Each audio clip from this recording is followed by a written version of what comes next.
যে মুখে খায় সে মুখে হাগে, এই প্রাণী নিত্য রাত জাগে। আমি অপশানগুলো বলছি, মনোযোগ দিয়ে শুনুন অপশানগুলো। বাদুর, পেঁচা, ইঁদুর, বিড়াল। কোন অপশানটা সঠিক বলুন? যে মুখে খায় সেই মুখে হাগে, এই প্রাণী নিত্য রাত জাগে। স্যার অপশানগুলো দিয়েছেন বাদুর, পেঁচা, ইঁদুর, বিড়াল। বিড়াল বিড়াল তো হবেই না, ইঁদুরও হবে না, পেঁচা আর বাদুরের মধ্যেই হবে। পেঁচাও তো রাত জাগে, বাদুরও রাত জাগে, কিন্তু পেঁচা কি যে মুখে খায় সে মুখে হাগে? না, এটা বাদুর হবে স্যার, এটা বাদুর স্যার, এইটা বাদুর হবে আপনি বলছেন? তা আপনার বাড়িটা কোথায় হলো? আমার বাড়ি সাপাহার স্যার। ও, আপনার বাড়ি নওগাঁ সাপাহার। তা সাপাহার কিসের জন্য বিখ্যাত বলুন দেখি? বর্তমানে সাপাহার আমের জন্য বিখ্যাত স্যার। হ্যাঁ, সাপাহারের আম বিখ্যাত আম, ওখানকার ন্যাংরা আম তো খুবই সুস্বাদু। তো যাই হোক, আপনাকে যে প্রশ্ন আমি ধরেছিলাম তার উত্তর আপনি দিয়েছেন বাদুর। আপনার উত্তরটা একেবারেই সঠিক।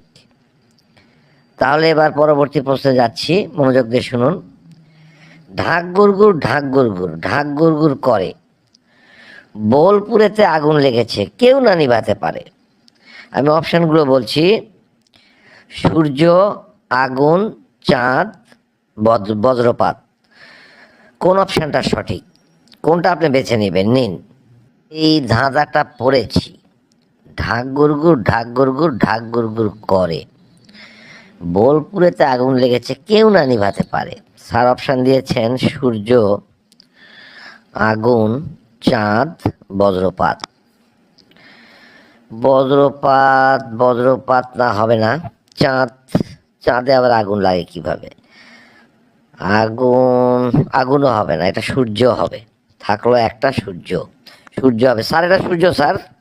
আমি আপনাকে প্রশ্ন ধরেছিলাম ঢাক গুড়গুড় ঢাক গুড়গুড় ঢাক গুড়গুড় করে, বোলপুরেতে আগুন লেগেছে কেউ না নিভাতে পারে।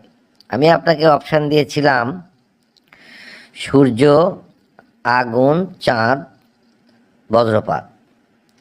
আপনি উত্তর দিয়েছেন সূর্য। আপনি ভালোভাবে চিন্তা করে দেখুন, এটা কি সূর্য সঠিক আপনার কাছে মনে হয়? জি স্যার, আমি শিওর স্যার, এটা সূর্যই হবে স্যার। তাহলে আপনি বলছেন এটা সূর্য হবে।